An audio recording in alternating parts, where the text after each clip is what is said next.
I'm gonna make a video. At first, I didn't have anything to make a video on. Till just now. See, my grandma has 3 dogs. She continuously buys dogs once one of them dies, when she gets rescue dogs instead of buys a new one from a puppy and raises it. So, her and Grandpa don't raise dogs very well at all. Not at all. I would correctly raise these dogs. I would fix them. I would correct how they think. I would train them. But I don't. Because the reason I don't train them, I don't love them, is because no matter what I do, they will... How do I say this? They will fuck them up again. So any hard work I put into these dogs, Grandma or Grandpa will fuck them up again. Let's see. This is how Grandma raises them. She doesn't feed them. She gets Grandpa to feed them. And she doesn't talk to them. So it's like she doesn't have dogs.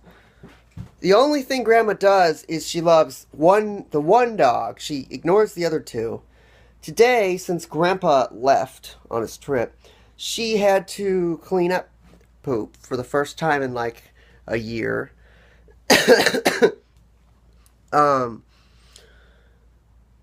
And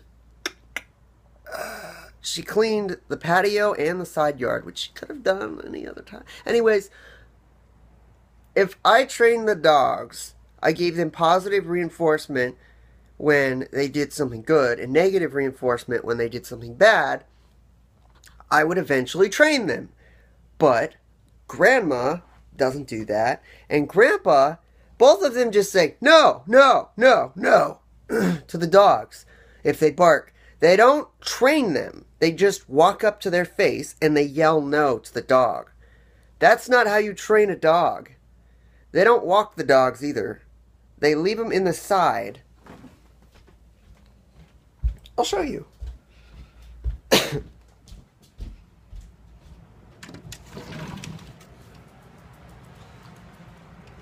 There's one.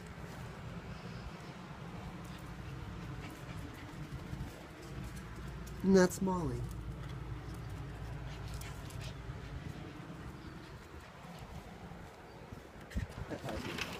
Hi, Piper. Hey, Piper. Piper has ADHD, and I'm not joking. The smaller one has ADHD. The big one is 112 years old.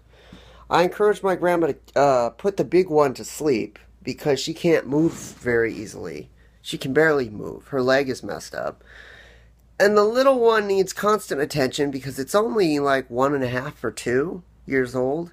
And it has ADHD. So it needs a family of children that it can play with all the time. We'd never let those dogs in the house because Grandma says they're not trained. Well, train them. She doesn't have time to train them. She goes to church meetings and she hangs out with her church friends. She has no time to train dogs. But she uses excuses instead of just says, I can't do it. Instead of just saying, I don't have the time for it, she makes excuses for it. Now, Grandpa just abuses the dogs instead. He chokes the little one because the little one tries to move too much. So he holds it by its neck and holds it by its body, and then he pets it.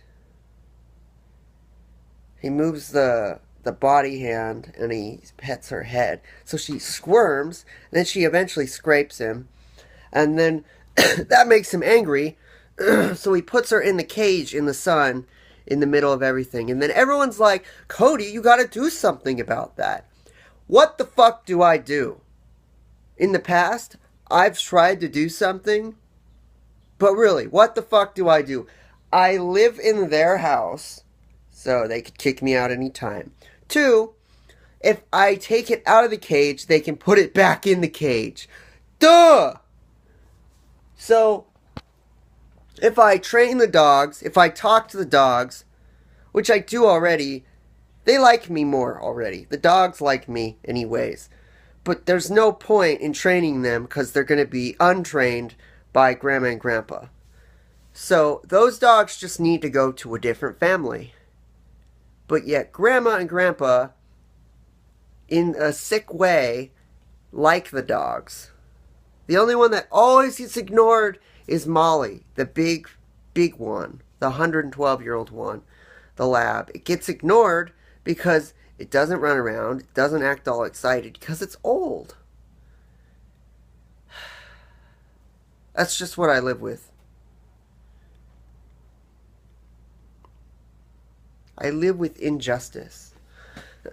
And when you tell me to do something about it, and there's nothing I can do, like, if you were in my situation, if you were me, you wouldn't want to call Animal Protective Services on your grandparents or any kind of thing on your grandparents because, one, she loves the little dog. So if I took that away from my grandma, see, she would be mad at me, which I have a conscience. And then I get from other people, well, it's either her or the dogs. And I'm like, well, there are other dogs in the world. That doesn't make me unfriendly, but my grandma replaces dogs like they're candy, almost. And what that means psychologically, when someone loses a special thing in their life, nothing else can replace it. It has a name, but it's a psychological thing. When you lose something you really care about, there's nothing else that can replace it. Like if you've had a certain husband that was great, you can't get another one that is better. Or if you ate a food that was so great, you can't find another food that is just as great. It's like that. Or it's the same thing with animals. You had a special animal in your life when you were a younger kid, but it died, or someone killed it, or it got hit by something, or it died of sickness. Now ever since then, you're trying to replace it with something, but you can't. You don't love it as much as you used to. I have the same problem.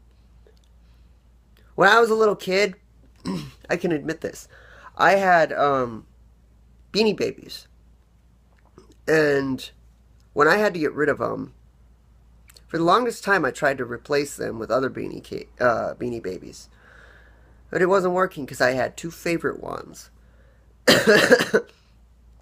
I eventually got over it. I don't play with Beanie Babies anymore, Beanie Kids. But it's that. It's favoritism. Favoritism. Everyone has favoritism. So, that's the end of this video.